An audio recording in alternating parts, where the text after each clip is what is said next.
Kadalasang sa ating magigiting na Pinoy boxers ang pinipiling manirahan sa ibang bansa para sa mas matinding training, mas malalaking laban at mas malawak na exposure sa mundo ng boxing. At isa sa mga yan, ang Tubong La Union, pero ngayon ay nakabase na sa Santa Maria, California, USA. Walang iba kundi si John Leo the Lion. Dato, may record na 16 na panalo, 1 talo at 10 knockouts. At sa Amerika, isang malupit na pagsubok ang sumalubong sa kanya. Ito ay kontra sa future world champion, ang undefeated American knockout artist na may 100% knockout rate, si Jesus Rizzo, 12 panalo, 12 knockouts, isang certified knockout machine, pero ngayong gabing ito, ibang klaseng halimaw ang makakaharap niya.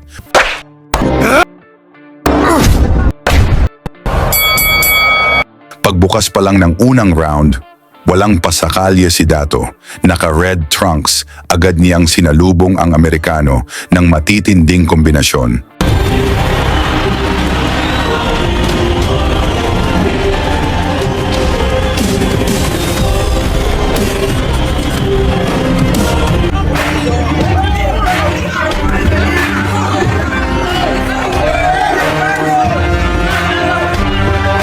Sa pangangalahati ng round 1 ay walang tigil.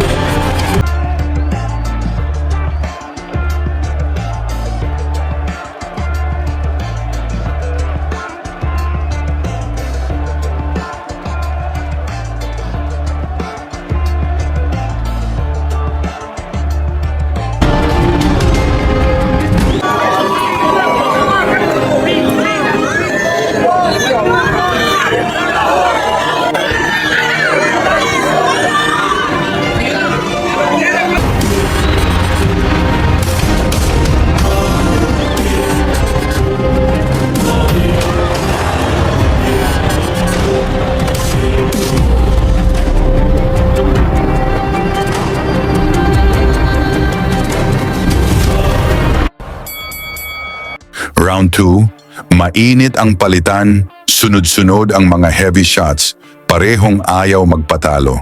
Pero habang tumatagal ang laban, mas lumalakas at bumibilis ang mga suntok ng Pinoy, para bang walang pahinga sa bawat round.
Nagawa na ng Pinoy na dalhin sa lupa.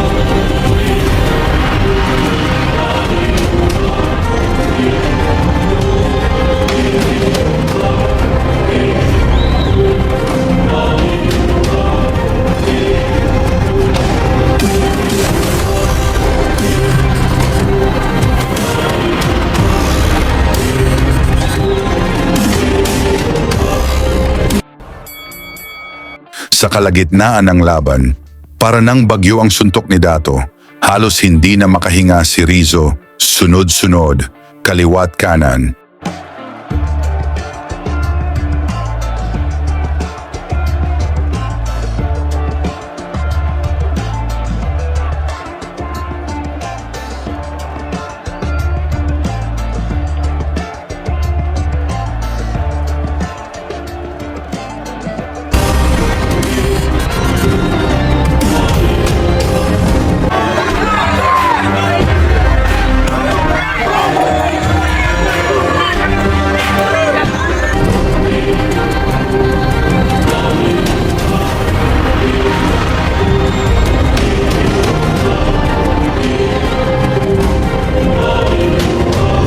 Tasyo na pwedeng ibato sa kalaban.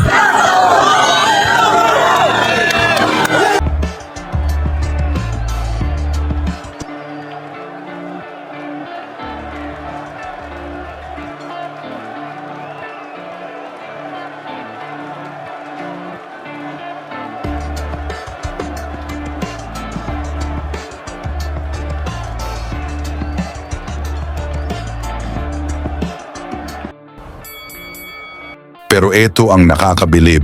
Matigas din ang panga ng Amerikano kahit ilang beses siyang tinamaan ng mga bomba ni Dato. Tuloy pa rin siya sa paghanap ng knockout punch.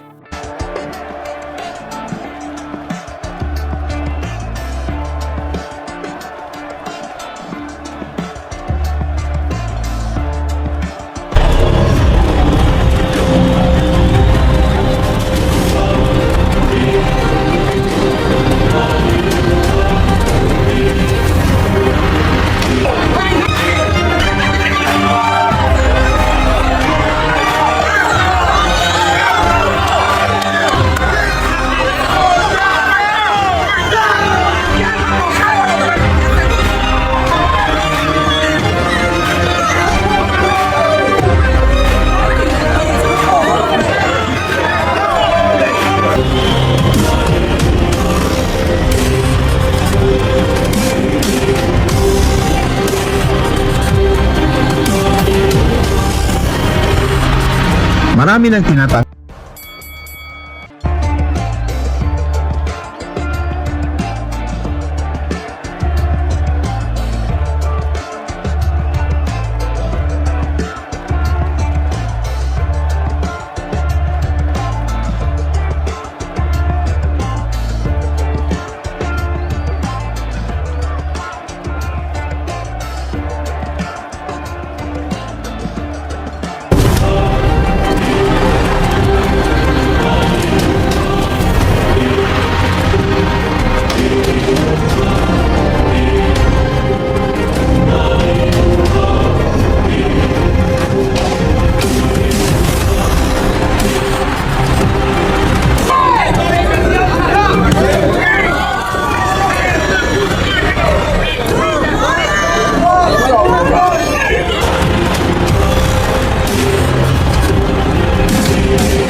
Ramdam mo ang tensyon sa bawat galaw.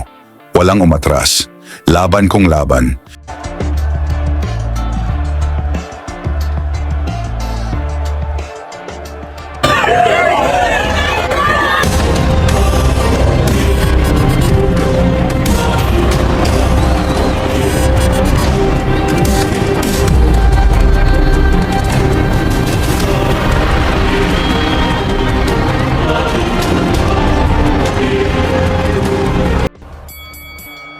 Hanggang sa huling segundo ng laban, hindi na tinagang Pinoy, gustong manalo sa balarte ng kalaban.